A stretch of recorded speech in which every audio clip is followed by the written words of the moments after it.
Today, I'd like to talk about the upcoming ban on TikTok, which I do believe will go through, mainly, and I think only, because of the relationship of Musk and Zuckerberg with the administration coming in.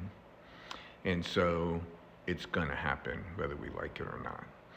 And the reason is this is control. You know, a gentleman said a long time ago that he who controls the means of production will control the populace, basically. And in today's world, it's not the means of production, it's the means of information dissemination by algorithm. And these people who have picked the side, I mean, Zuckerberg and Musk have picked which side they're on, which is their own, the oligarch side. And thereby, they cannot have another social media company outside their control. Okay, so this is critical to them, and we all know that Zuckerberg tried to buy TikTok, but at that time, you remember, if you go back in time, that's when we were like, no more capture and kill. All the big tech companies just took over little tech companies. Zuckerberg took over whatever, WhatsApp and Instagram and so forth and so on, okay? So everyone's like, that's a no-go anymore. So he couldn't take them over. So he immediately went and then got all his, started putting lots of money into Congress to ban TikTok. And here we are because of Zuckerberg's actions on that, all right? So when people say that it's Zuckerberg's fault that TikTok's being banned, I would say you're 100% right, but you don't know how right you really are. This book here, which I can't say the title because then this will get banned, but you can see this was written by a young man named Wiley, who wrote the algorithm. Okay, so here's the guy, all right? And he writes a book about what happened and how he met with, when he was at Cambridge and they brought him in and they said, we got this guy who wants to meet you, and his name was Steve Bannon. And he told Steve Bannon what he could do, what the algorithm can do, you know, through the SCL. Okay, but now they're moving it towards political things. So Bannon was totally got it. The young man, Wiley, was like, man, for the first time, someone understood what we were doing, okay? So Bannon then brought him to San Francisco, and they met with the Mercers, okay?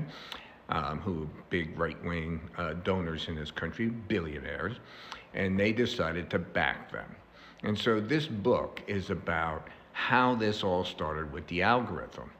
And I'm only gonna say one little story, which just stunned me. So he was Canadian, he never even been to America, he tells you. So they send him into the South with an old-time Republican Politico, just like you can imagine. You got the young tech guy and you got the old-time Politico who has no clue what the young guy's doing, and this guy. So it's almost like a buddy story. So they travel throughout the South, and what they do at that time is they meet with all kind of groups to determine what the people want and how they can then build their algorithm. What's the most amazing thing out of this story is that they don't want to meet with Democrats, Republicans, Independents. They want to meet with everybody. And they just ask them to talk. They don't ask us, you know, they just talk to us. And out of these things came that they came up with phrases that kind of told the story of all the people that they met. And they said, so these phrases were drain the swamp, make America great again. All the sayings that were used in the 2016 election and still today came out of this road trip by these two people. So the kid builds the algorithm, right? But an algorithm is useless without information. And so they needed to get the information. So who gave them the information on 76 million Americans? Yes, it was Facebook, okay? So they took this information and they built the algorithm to try to influence the election. Now, these people aren't stupid. They are billionaires. These are smart, smart, smart people. Don't underestimate them at all. So they tried this first. So they went to Nigeria, where they had an election, and they had the election actually, stalled because of what they did. Then they went to Central America, and they influenced three Central American countries' election, little countries where they could practice, okay? And in each case, their candidate they had elected. So then they decided, okay, so now they're working with Farage, Bannon, and they decide what we're going to do is we're going to try to influence the Brexit vote in Great Britain, and of course the 2016 election. So whether you believe this stuff or not, it's entirely up to you. But this is what the book is about. And let me tell you something, when you read the book, it is, I would say, disheartening to say the least. If you go on Wikipedia, the page is not that long, it's longer than this, but it goes through and it tells you all the stuff in order of what happened and how SCR was working with the British Conservative Party, the royal family, and the military, and so forth. So after the election, and I think it was NBC who reported on Cambridge Analytica for the first time, there were congressional hearings. And you say, so why is that important? Well, I'll tell you why it's important. If you remember, Zuckerberg testified, and Zuckerberg testified that he basically never heard of Cambridge Analytica.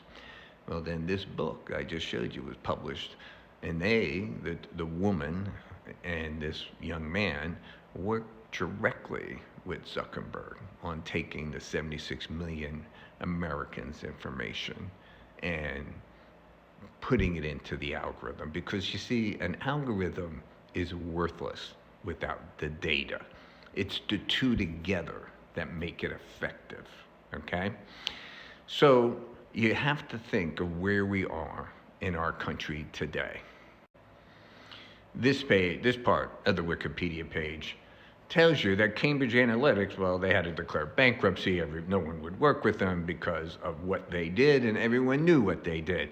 But you can read up here at all the companies that all these ex-employees have started and worked on, and then go and look and see what candidates they're working for in Britain, in Hungary, in Slovakia, in Moldova.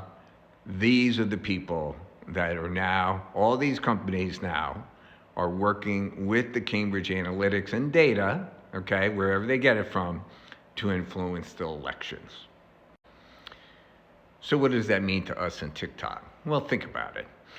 You have X, which is run by Musk, who gave Trump $250 million, supposedly, and backed him in there, and we see what he's doing now. And of course, you have Facebook and Zuckerberg. Well, I don't know what you want to call this. I mean, these are the oligarchs being oligarchs, okay? But TikTok is outside their algorithm. The Chinese have their own algorithm. And so the question is that, they don't want this. This is critically important to them, that there is no algorithm outside of X and Facebook and Instagram. They want to control the narrative on all social, military, and political happenings. And so this is what it's about. This isn't about China. It's about they don't control the algorithm. And so I don't know what's going to happen in the long run, but this ban is going to go through, and it's not because of China, people. It is because it is outside their control.